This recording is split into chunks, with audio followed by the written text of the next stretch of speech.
Silang. Silang is matagal na. No? Matagal na. Matagal na po. No? Okay.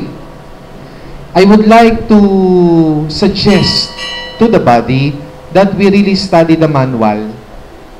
Okay? Sabi ko nga kanina, as much as possible, I don't post sa Facebook kapag hindi pa ako handa. I don't. Never niyo ako nakita. Na isang beses lang. At ano lang yon, hindi nila ako sumagot. Ano dyan? Okay. We need to study the manual. We need to read the Bible every day. Actually, sa Handbook of Indulgence, nakalagay po doon if you will read 30 minutes per day, na? Reading the Holy Scripture. Nakalagay po yon. Ang suggestion ko po doon sa mga, the requirement kanina for a parochial chapter is 7 members. Ano mangyayari sa mga, kagaya kong 16 years old? Hindi pa ako pwede, no? I would like to also propose that we will have what we call novus member. I think last meeting I already discussed that. When you say novus member, they are those people who not yet attended the basic apologetic seminar / those who don't meet the requirement ng age. Bishop Kumbol, na ganyan, kahit 7 taon yan, hindi natin isasali yan, di ba? Kasi requirement kanina, sabi nga ni Brother Ramon, Catholic. Roman, ha? Baka ba may losa po dyan, eh. Orthodox Catholic ako, Russian Catholic ako. Okay. Yung mga hindi pa po nakakapito, for example, Bacoor, I think there are parishes na hindi pa nakakabuo ng 7. Sabi ni Brother Alvin, we need to propose that to our parish priest. Huwag po kayong matakot. Na? Huwag po kayong matakot. Ang number 1 na kasi lang dyan is manual. Kasi ang tanong agad nila is, in line with the Catholic doctrine ba ang gagawin nyo? So I think the manual can answer that. Together with the Constitution and bylaws, mamimigay ako noon, no? Pero hindi pa ngayon kasi wala tayong photocopy machine dito. Okay? So, you propose that to your... Pero wag kang maging sabi nga kanina, I think si Brother Alvin ba or si Brother Ramon nagsabing, si Superman nga, hindi kaya mag-isa, kaya may Justice League. O, diba? Kailangan niya si Green Lantern, si Batman. Okay.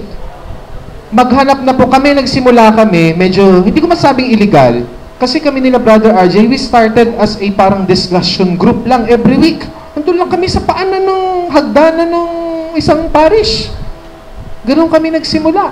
And later on, as we move forward, dumami kami, we propose to the priest, we are rejected, pero we still move on. Okay? Bakit po kailangan? Because, marami po kasi akong naririnig na sa Manila, maraming CFD, pero by themselves.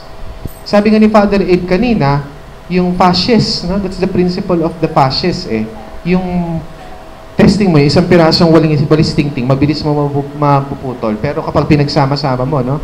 Doon kinuha ni Benito Mussolini yung fascism. Kaya yung tatak ni Benito Mussolini, yung palakol na may magkakarad na magkakadikit at sa fascism. Fasces ang tawag nila. We cannot do that by our own. And for those people, I'm not saying na merong ganun, for those people na who attended this seminar, for the sake that they will be branded as CFD and they will get a manual, hindi po yun yung purpose natin. No, sabi nga, kailangan i-share natin. Sorry, medyo anatomy. If you eat, kailangan mo ilabas. Correct? So, ang next challenge po sa atin is that we build the core group. Sabi po sa amin ni Father Medina, our spiritual director, no, if ever, napaka-supportive ni Father.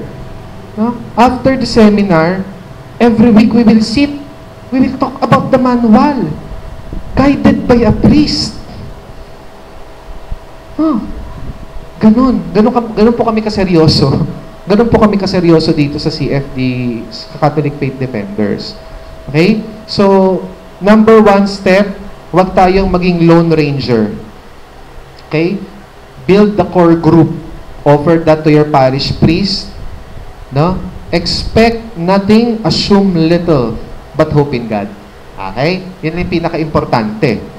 Kasi baka masaktan. Kasi noong una, hindi kami makatulog ni Brother RJ. Brother RJ, na-reject tayo. Paano gagawin natin? Tapos na ba to? Tapos na ba yung career natin? No. Okay? So, we build the core group. We coordinate.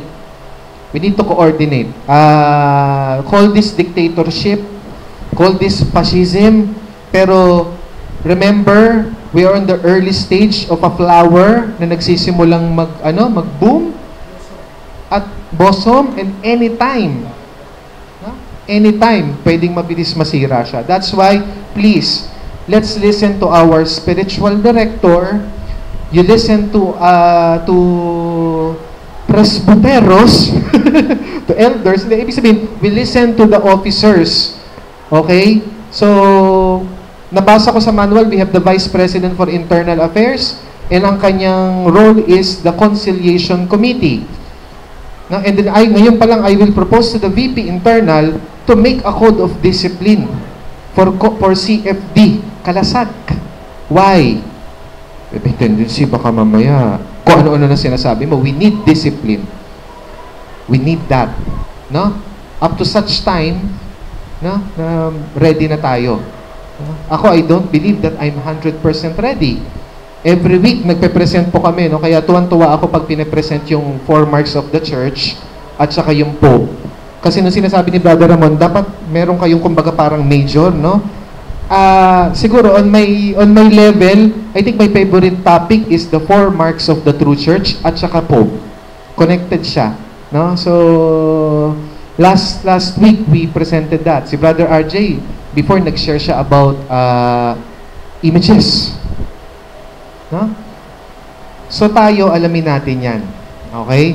I will always inform you through the officers. No? Taas ng bill ko sa load.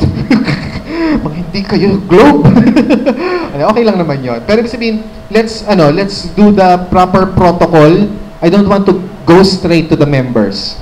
Now, I am a consultant for business. Kaya po, yung aking kaalaman doon, i-a-apply ko yon sa CFD Kalasag. No, that's the code of discipline, that's organizational development. Kailangan po natin gawin yan. Okay? So,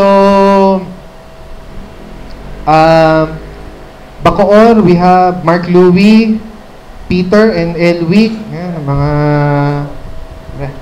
Imus, punta, wala pa naman bishop eh. Ang bishop mo yun, okay lang yan. So, let's propose this to the parish priest. So, huwag tayo matakot.